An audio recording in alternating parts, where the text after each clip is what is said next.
Кейде беліңізде пайда болған қышымада қауіпті аурулардың белгілері болуы мүмкін. Мұндай кезде дәрігерлердің көмегіне жүгінуді ұмытпаңыз. Бауыр бұл денеміздегі маңызды ағзалардың бірі. Ол ас қорытуға көмектеседі, өмірлік маңызды заттарды синтездейді және де токсиндерді сыртқа шығарады. Бауыр қызметінің бұзылуы әлемде кең таралған проблемалардың бірі. Тек Америка құрама штаттарының өзінде 30 миллионға жуық адам бауыр ауруынан зардап шегеді екен. Видеоны соңына дейін көріңіз. Сіз естіп білмеген ақпараттың болатынына сенімдімін. Біздің еңбегімізді бағалап, келесі пайдалы видеоларымызды қарап жүріңіз. Сіздің оп-оңай болмашыған әрекетіңіз бізді шабыттандырады. Егер сіз үнемі қабырғаңыздың төменгі жағы сыздап ауыратынын сезсеңіз, жеделдетіп гепатолог, гастроэнтеролог, тым болмағанда терапевтке көрінгеніңіз жөн. Бауырыңыз қатты бүлінген кезде де ауырмайды. Себебі оның құрамында ауырсыну рецепторлары жоқ болып саналады. Әдетте ауырсыну немесе шаншу ауруы өте асқынған кезде ғана болады. Ондай жағдайда бауырыңыз седі, үлкейеді, өзін қоршап тұрған капсула қапшығына қысым көрсете бастайды. Міне, содан кейін ғана науқас ауруды сезе бастайды. Ондай жағдайда өкінішке орай емдеу кеш болады. Бірақ оң қабырғаның төменгі бөлігінің ауруы мүлдем басқа жағдайлармен де байланысты. Мысалы, өт қабының ісінуі. Бауыр ауруының басқа да қандай белгілері бар? Бауыр бүлінгенде бел, іш және оң иық ауруы мүмкін. Кейде тіпті ауырсыну сезімі мүлде болмайды. Бауыр ауруының белгілері әлсіздік, бірнеше күн немесе апта бойы шаршау, диетасыз және себепсіз арықтау, жиі бас айналу және құсу, тәбеттің жоғалуы, аяқтың төменгі жағының жиі ісінуі, тіпті іштің кебуі, белгісіз себептермен дененің кез келген бөлігінде, қолда, аяқта, иықта қышудың күшеюі. Егер жоғары белгілерден бөлек көз алдының сарғаюы, кіші дәрет түсінің бұзылуы байқалса, дәрігердің көмегіне жүгінуіңіз қажет. Бауыр не үшін ауырады? Бұл ағзадағы белгілері сыртқа мүлдем байқалмайтын ондаған ауру бар. Солардың көп таралған түрлеріне тоқталайық. Вирусты гепатит. Бұл А, В, С, Д вирустары. Олардың арасында ең көп қауіптісі В. Адам өліміне алып келеді. Ал арасындағы ең әлсізі А түрі. Бұл ауру халық арасында сары ауру немесе Боткин ауруы деген атпен таралған. Ол кір қолмен жуылмаған жеміс-жидекпен лас су арқылы жұғады. Боткин ауруының бір артықшылығы, ол басқалар сияқты жасырын емес, бірден сезіледі. Алдын алудың мүмкіндігі бар.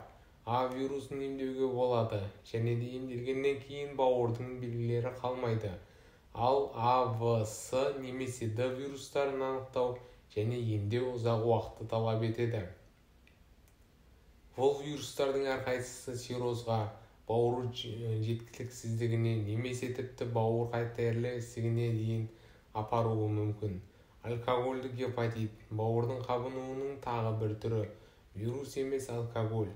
Тұрақты және шамадан тыс алкогольді тұтыну бауырдың ішкі ауыртпалығын тудырады. Нәтижесінде цирроз пайда болады. Бауырдың сау тіндерінің жұмысын тоқтатады.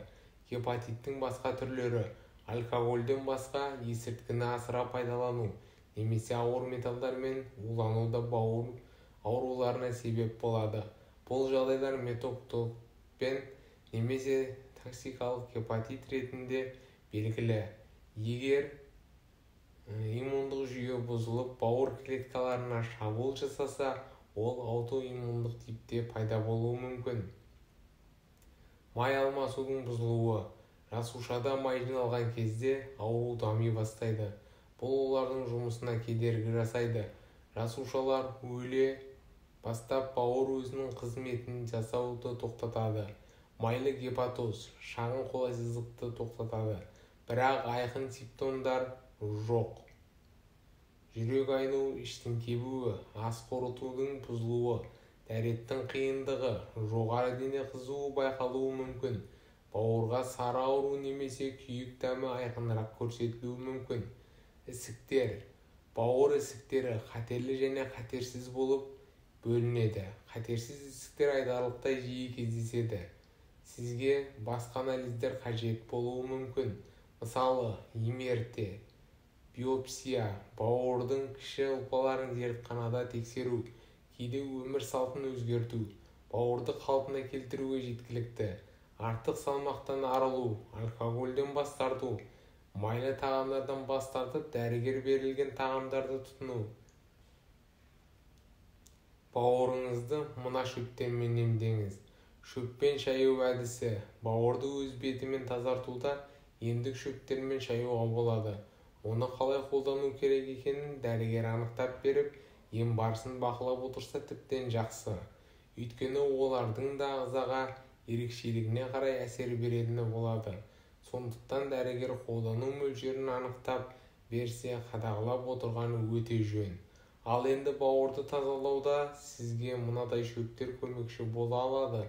Салаубас, бессмертный, бақпақ, жусан, жүгері шашағы, жалбыз, итмұрын, мыңжапырақ, цикорий, қалақай, жылжекен, дымляшка. Бұлардың өт қуатын қасиеті бар. Оған қоса әрқайсысы бауырдың әр бөлігіне өзіндік әсерін тигізеді.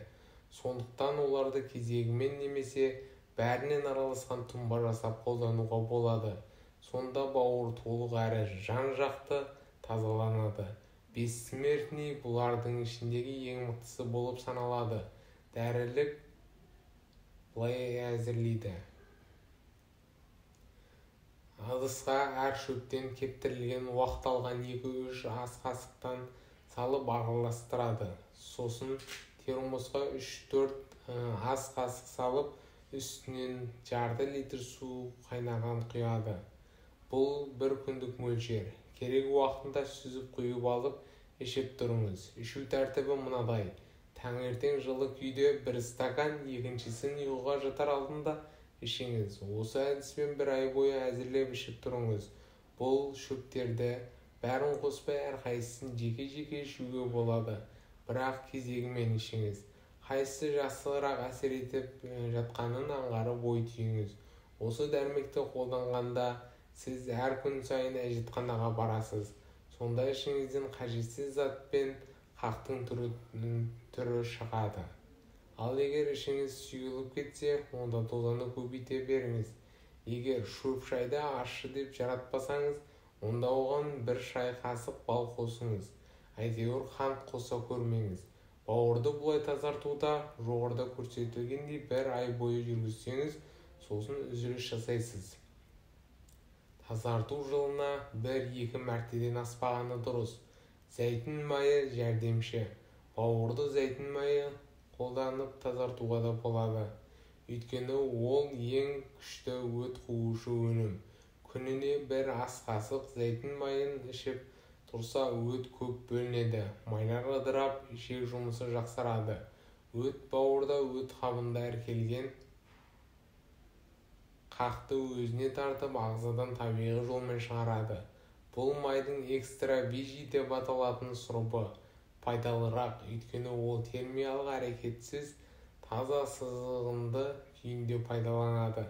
Табылмаса, зығыр немесе самырсын майды жарайды. Жағдайыңызға қарай көресіз. Пайдасы болмаса зияны жоқ. Егер бауырыңыз ластанған болса, жоғарыда аталған тәсілдерді дұрыс қолданып, оның тазартсаңыз, онда сізде мынадай өзгерістер пайда болады. Денсаулығыңыздың жақсарғанын сезесіз. Қан тазарғасын, ағзаның барлық жұмысы жақсарады. Бастың ауруы жоғалады. Тыныс жолы ас қорыту жақсарады. Ауыздағы жағымсыз иіс, ащы дәм жоғалады. Терінің түсі оңалады. Көз қарашығының айналасы өзінің табиғи реңін табады. Көз әжімдері де жоғалады. Өзіңізді жеңіл сезініп, көңіл күйіңізді көтеріледі. Біршама жасарасыз. Тіпті мінезіңіз жұмсарады. Видеоны жақындарыңызбен және достарыңызбен бөлісіңіз. Келесі видеода кездескенше сау саламатта болайық. Ауырмаңыздар, дендеріңіз сау болсын.